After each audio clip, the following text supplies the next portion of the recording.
Hi friends, நாங்கள் கோவா போயிருக்கும்போது stay பண்ண ஒரு ரெசார்ட் தான் கிராண்ட் வாட்டிகா.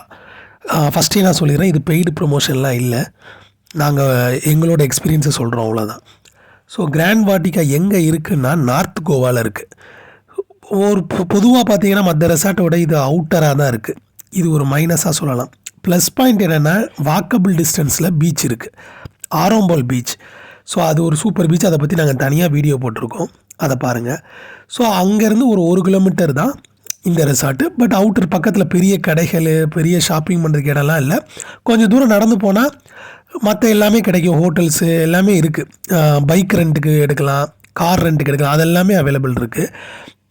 இதில் இன்னொரு ப்ளஸ் பாயிண்ட் என்னென்னா, சுற்றி இருக்கிற இது எல்லாமே க்ரீனரினா செமையாக இருக்கும்.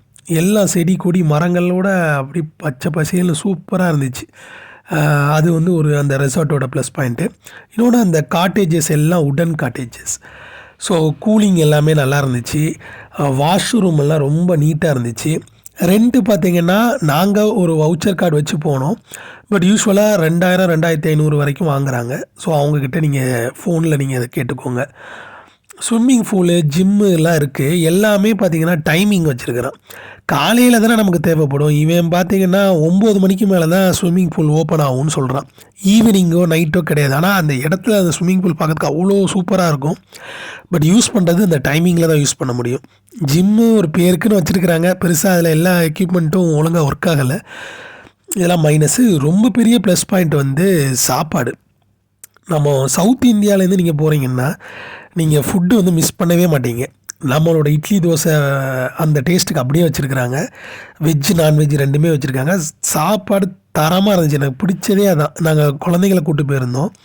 ஸோ எங்களுக்கு நாங்கள் கேட்குறப்ப பால் எல்லாம் அரேஞ்ச் பண்ணி கொடுக்குறது, சூடாக சாப்பாடு. அது காலையில் சாப்பாடும் சரி, மத்தியானம் ரைஸும் சரி, நைட்டும் சரி, பக்காவாக இருந்துச்சு. அதில் அன்லிமிட்டடும் இருக்குது. நீங்கள் தனியாக நம்ம ஆர்டர் பண்ணியும் சாப்பிட்டுக்கலாம். ஸோ அந்த மாதிரி காலையில் பிரேக்ஃபாஸ்ட் மட்டும் அவங்க ஃப்ரீயாக கொடுத்துருவாங்க. அதாவது டீ, காஃபி, பிரேக்ஃபாஸ்ட் அந்த இதில். காலையில் அதே மாதிரி நீங்கள் ஆம்லேட்லாம் சாப்பிட்றதா இருந்தால் விலை ரொம்ப கூடாங்க, 60 ரூபா 100 ரூபா இருக்கும். நீங்கள் காலையில் அது கேட்டிங்கன்னா அது ஃப்ரீ தான். அதனால் நீங்கள் அதெல்லாம் காலையில் சாப்பிடலாம். சின்ன டிப்ஸ் இது. மற்றபடி சொல்லணுன்னா, நான் சொன்ன மாதிரி சில் பண்ணுறதுக்கு ஒரு பிக் ஸ்விம்மிங் பூல், நல்லா என்ஜாய் பண்ணலாம். வீடியோ, டான்ஸ், ரீல்ஸ்லாம் நீங்கள் எடுக்கிற ஆளாக இருந்தால் அது செமையாக இருக்குங்க. ஏன்னா நைட்டெல்லாம் அப்படியே லைட்டிங்கில் பார்த்தீங்கன்னா நாங்கள் நைட் எஃபெக்ட்டும் காட்டியிருப்போம். அவ்வளோ சூப்பராக இருக்கும். டான்ஸ், ரீல்ஸ் எடுக்கிறதுக்கெலாம் ஒரு சூப்பர் பிளேஸு. ஒரு தொந்தரவு இல்லாமல் இருக்கும். கச்சமுச்சான்னு இருக்காது. ஒரு அவுட்டர் தான், நல்லாயிருக்கும். முக்கியமான விஷயங்க, நீங்கள் சவுத்து கோவாவை தான் சுற்றி பார்க்க போகிறீங்கன்னா இதை நீங்கள் ப்ரிஃபர் பண்ணாதீங்க. ஏன்னா இது டோட்டலாக நார்த் கோவாவோட outside. Okay friends, bye. இன்னொரு சூப்பர் வீடியோவில் சீக்கிரமாகவே பார்க்கலாம்.